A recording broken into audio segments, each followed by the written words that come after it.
Hello guys, welcome back. Today we're going to be racing the Oreca FLM09 at the Green Hell.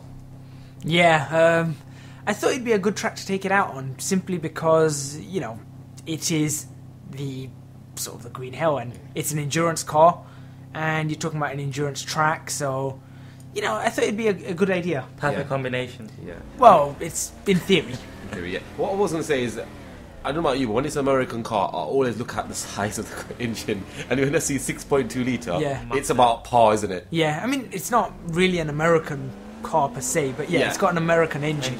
But we'll get onto that in a short while.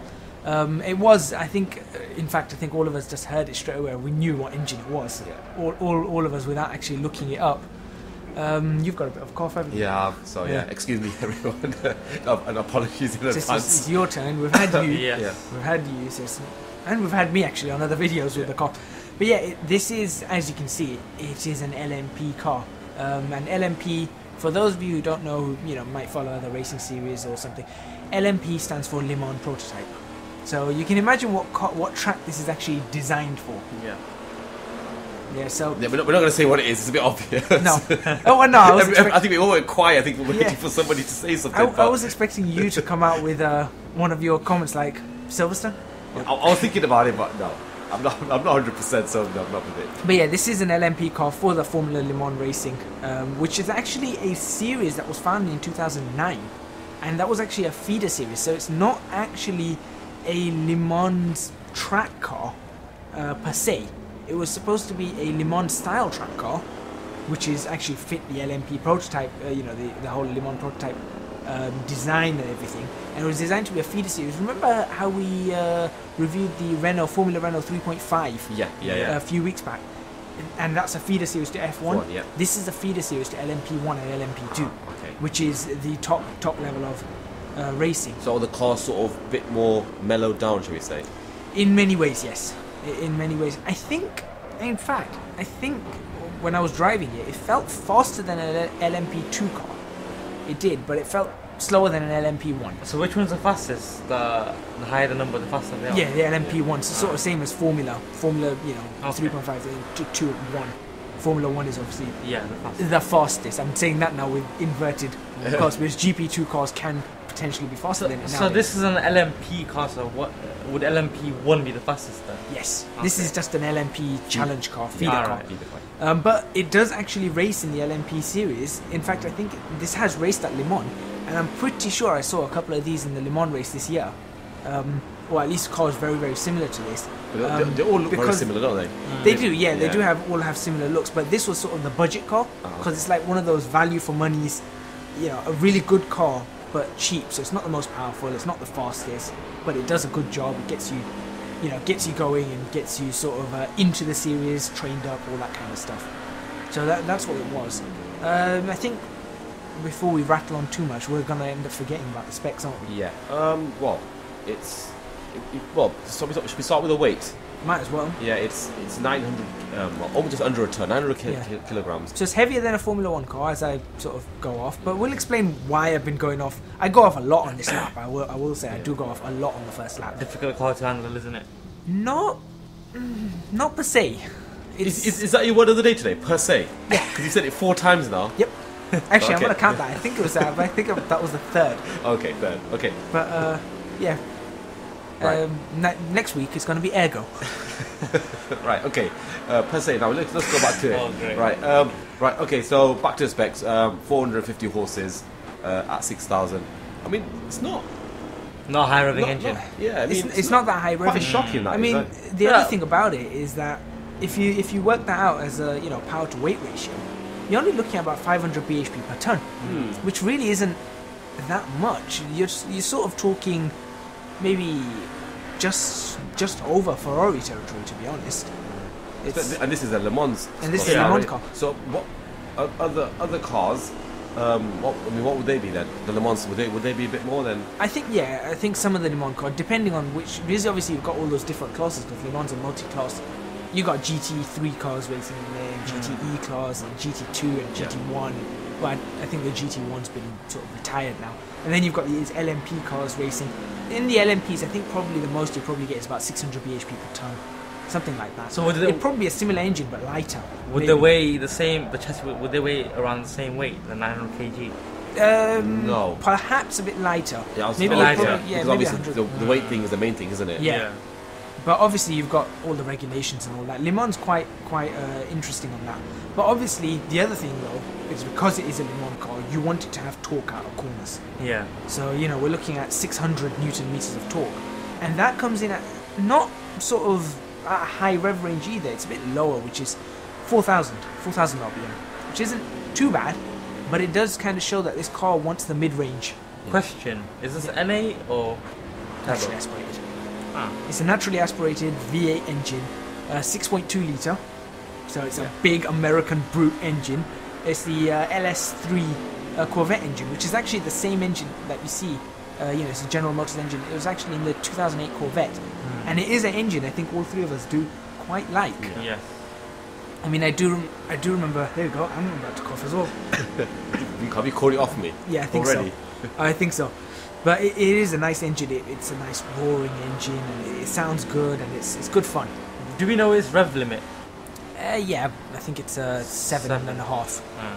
So it's again not It's not massively very high on the revs, but it does allow us to propel this car as I go off again. Watch this spin, just right round. It does allow us to take this car over 180 miles an hour. I didn't actually get it to 180 on the straight. Not even on the straight. Not even on the straight, because it was slightly uphill, and obviously you're getting into the really high rev range where the torque is dropping off, so it can't get that car accelerating any faster. Even though we've got the power, we haven't got the torque, and as we know, power in a straight line is great, but going around a hill, up a hill, round a corner, you want torque as well. So that was a bit of a downer on the car, but that's how the car is.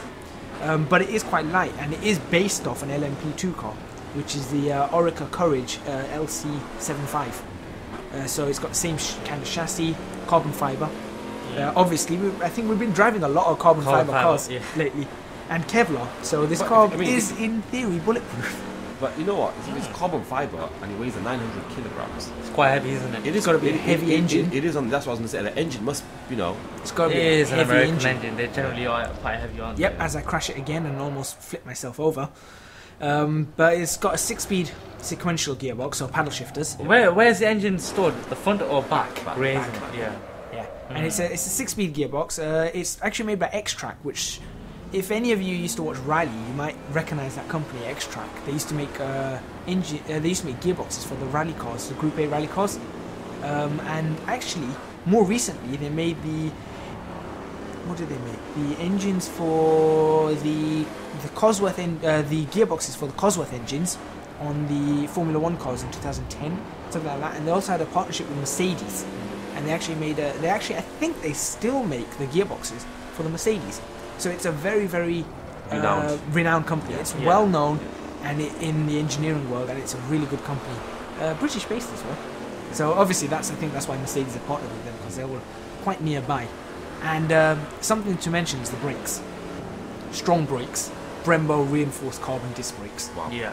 And they were, they felt strong. Yeah, because you need that for a 24-hour race, don't you? Yeah. You need brakes that are going to last a long time. And obviously a lot of these cars have to come into the pits and get repaired and whatnot all through that 24-hour race. But it's an interesting car to drive. I have to admit, it's very different to an F1 car, despite being open cockpit.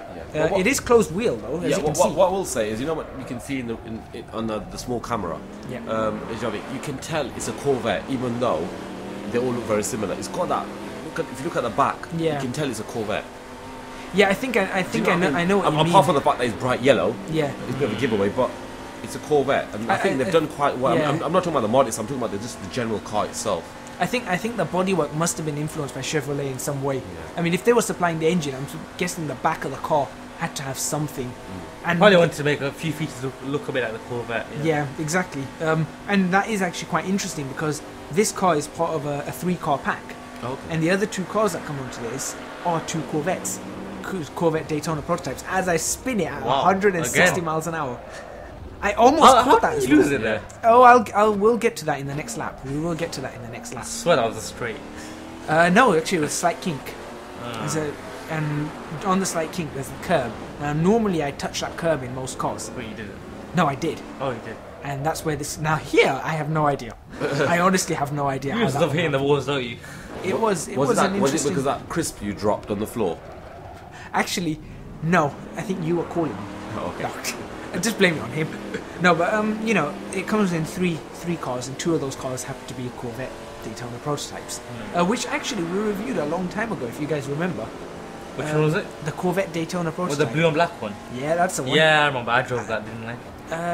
Yeah, actually, I think you were driving it very, very long time ago. That's going back almost a year now. That's when we made the small trailer thing, isn't it? No. Moving on. Anyways. Moving on. More mod info, since we're on our second lap now, so it's a good time to do that. It's by the IER Modding Group, and it's available on Race Department now, and this is version 0.31. I've mentioned it comes in a 3. IER? Yep. International Endurance Racing, I believe. Are they? Have you used them before? Yes. The Corvette Daytona prototype that we reviewed a year ago. Okay. And this car does come in a few colours, as I now go understeering off into the gravel. But only one livery for some strange reason. When you say a number of colours, is it different shades of yellow? No, there's blue, there's greens, okay. there's black. But only one livery. One's actually got sponsors and everything. Okay. Which was a bit strange for me. Maybe it's just a work in progress. It could. I think this is still a work in progress. In fact, it is definitely a work in progress. Release some as they get them. Yeah, exactly. And I think that's a good way for us to move on to what the car is actually like. We've got a good, the mod itself. Yeah, good 8 minutes to talk about what the car was like. So talk us through the handling, because as you drove it, you must know how it handles and things like that. Yeah. So how was it? Well, the car. I'll be honest. The car is an easy car to drive. Okay. Do you know what though? I'm going to stop you there. Yeah. I've not felt a Corvette as difficult to drive on any simulators or car games. I remember having, and I'm going to say it again, Gran Turismo. Yeah. I remember having a Corvette, and it was probably the easiest car to drive after the Subaru Impreza. They do tend to be quite easy, don't they? Yeah. After Subaru Impreza. Surprisingly. Yeah. I don't know what it is. But I mean, this has just got a Corvette engine, but it's not a Corvette in any other way. However, I was expecting it to be harder to drive than it was. Of course, you guys are probably thinking right now, well, hang on, you spun like 100 times on the previous lap. You know, how can you not say it was hard to drive when you're just driving badly?